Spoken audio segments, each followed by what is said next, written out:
السلام علیکم و رحمت الله. السلام علیکم برادران و برادرانی که بسیار درباره رحمتی برادرمون که دینا گذشت با کلیچکه استیوپا میدونستیمش.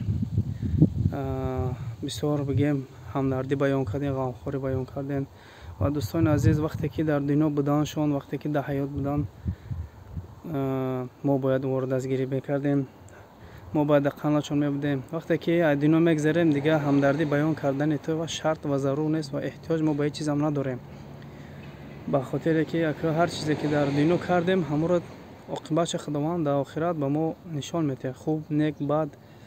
و دوستان عزیز بیاین به خاطر دعا میکنیم در حق این برادر خداوند رحمت و مغفرتش بگردونه و خداوند به اهل بیتش صبر جمیع عطا بگردونه و خداوند آخرت این برادر آباد بگردونه. و برادرها بیاین یا دیگر در حیات بودن دستگیری کنیم، یا دیگر در وقتی که زنده و حیاتیم دستگیری کنیم، در برشون باشیم.